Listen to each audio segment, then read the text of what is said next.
7th spot obviously was the difference in the game.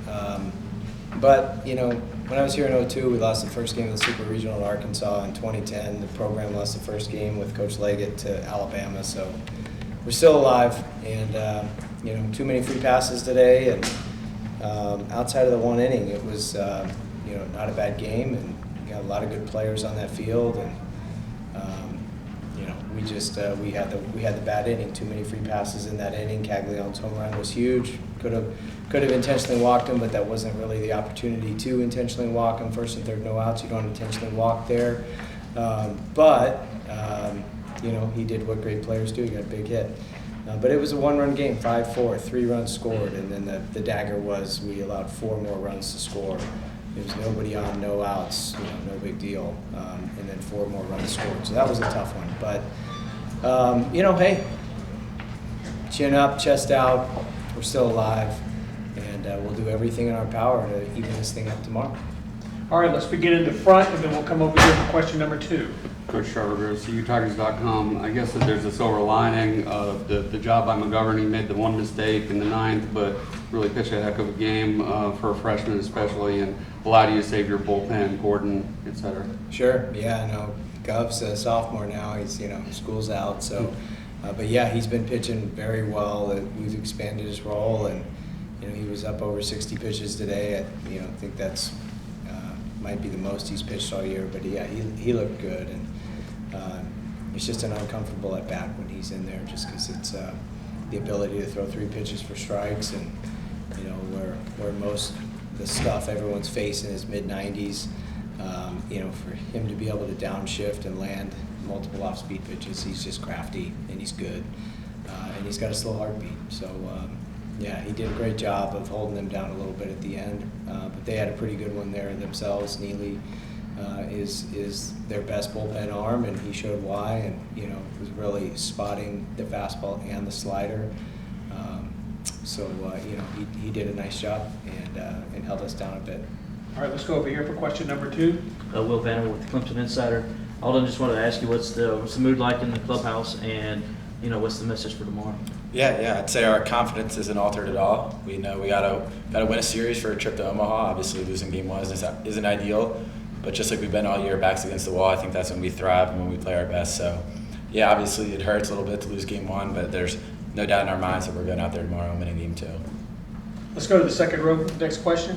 Yes. Darian Carter, the Greenville News. Coach, in your opening statement, you referenced previous game 1s where the Clemson lost them. Where does that? I guess why reference those experiences, and how do they compare to this one heading into game 2 tomorrow? He referenced it because it's the program, and it's collectively, you know, we've got our arms around the entire program, you know, going back a long way, and we've done that all year of just connecting with, you know, the alums of this program who've shared their experiences, and guys who have, you know, talked about playing in Omaha, and they had to do it the same way, where, you know, they took a punch in game 1. So, you know, you reference it just for the familiarity, knowing that guys who've sat in their seats and worn their shoes have done it the same way.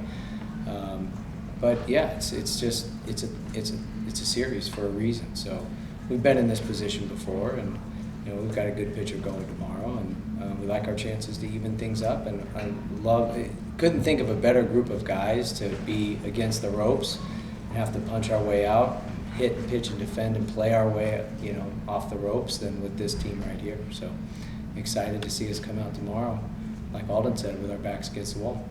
Any other questions?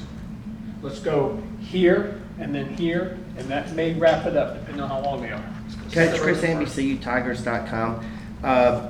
Talk about the hustle play by Jaron Purify there on that fly ball that was in shallow right field. It got away from him, ended up on third base. Talk about that a little bit. That was just flat out a hustle play. Yeah, he's a hustle type of kid, and you know he's got game-changing speed, and you know some kids could be mad at themselves for popping up, but he was sprinting out of the box, and you know to end up on third base there, that was huge because he scored on a wild pitch, and that was a big run for us to extend our lead early. But that's the type of player he is. That's how he plays, and you know he's fun to watch. Let's go to the front, please. Coach, obviously you're focused on winning this game and this series, but just curious, before the game, what were your thoughts? What was going through your head looking across into the other dugout and seeing Sully over there after all these years? Nothing. I mean, nothing. It's just the opponent, nameless, faceless. We had our pleasantries yesterday. I mean, Aldan Mathis doesn't want to hear about my relationship with Sully. Neither do any of the other players. So, we're just they're just the team that's in our way, and we'll just do a good job of getting back to the middle of tomorrow. They're bummed out today because had a tough inning and it ended up being the difference in the game. But I have no doubt that these guys will get back to the middle of tomorrow and do everything in their power to even this thing up. All right, we got time for 2 more. We're going to go row number 3 and then back to the front to wrap it up. Nick Delatory, Gators Online. For Coach, how good has Aiden been on the mound for you guys? It's just a freshman, and what do you think he'll need to do tomorrow to kind of answer the call? Aiden's been awesome.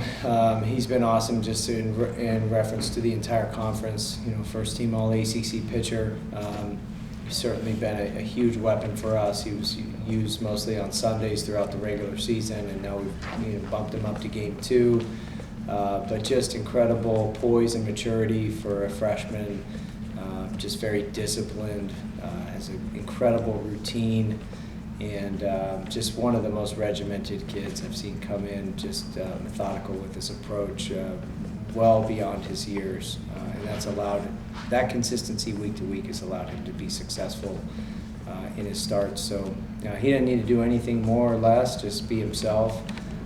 Obviously, we're playing an opponent that's got a lot of threats in the lineup, and so he'll need to locate, and we had eight walks today, so we'll need to cut down on those for sure, because of the home run threat that they have.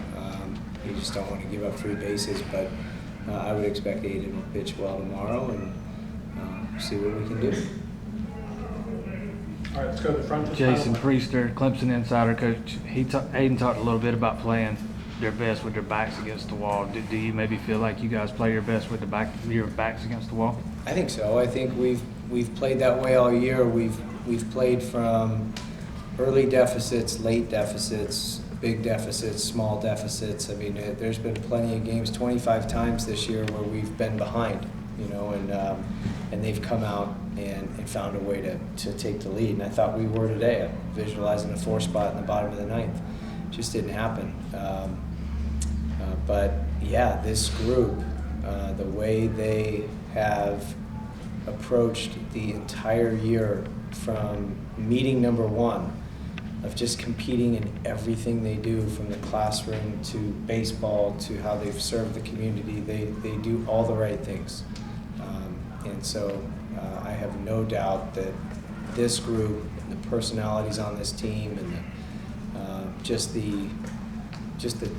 who they are as a group of teammates and brothers, and I have no doubt that they'll come out tomorrow and